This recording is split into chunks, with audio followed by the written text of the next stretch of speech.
Dumper वाहन की चपेट में आया बाइक चालक एक युवक। प्राइवेट पार्ट पर चढ़ा पहिया गंभीर अवस्था में उज्जैन रेफर।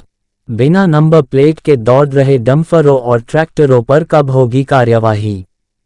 महिदपुर नगर के साथ ही पूरे ही क्षेत्र में बिना नंबर प्लेट या आधी अधूरी नंबर प्लेट या तो आगे लगी रहती है और वह भी अपठनीय होती है, जो कि धूले और मिट्टी में सनी हुई होती है, जिसकी बड़ी संख्या में भरमार है।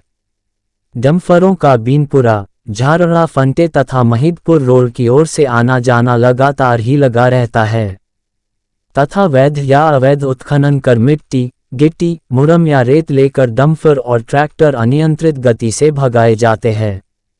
इन डंपरों और ट्रैक्टरों की चेकिंग के लिए आज तक तो कोई अभियान शायद ही नगर या विधानसभा क्षेत्र में चलाया गया होगा। क्षेत्र में होने वाली दुर्घटनाओं का कारण 90% तक यही अनियमित वाहन वाले होते हैं तथा दुर्घटना के बाद अज्ञात वाहन की टक्कर से बाइक चालक और सवार मृत और गंभीर घायल, बस इतनी ही जानकारी भर मिल पाती है। कुछ दिन पूर्व भी जमात खाना क्षेत्र में ट्रक की चपेट में आने से एक व्यक्ति काल के ग्रास में समा गया।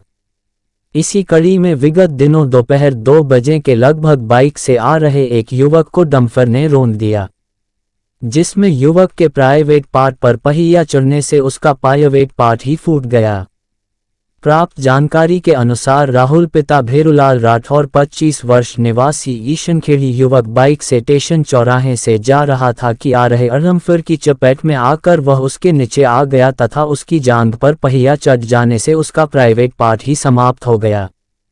दुर्घटना होते ही गुजर रहे लोगों के द्वारा 108 पर खबर कर उसे शासकीय चिकित्सालय लाया गया, जहां पर प्राथमिक उपचार के बाद उसे उज्जैन रेफर किया गया है।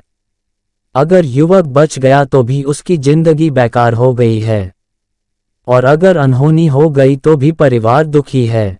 मौके पर पुलिस के द्वारा डंपर को थाने पर लाया गया, जिसमें भी आगे की और नंबर प्लेट नदारत है।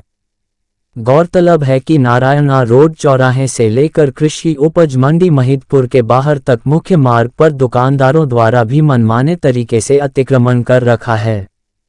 वह दुकान का सामान अनियमित रूप से 10 से 15 फीट तक आगे जमा रखते हैं, जिसके चलते पैदल चलने वाले राहगीर को सड़क पर चलने को मजबूर होना पड़ता है। आए दिन होने वाली मुख्य मार्ग पर घटनाओं का एक कारण ये भी है।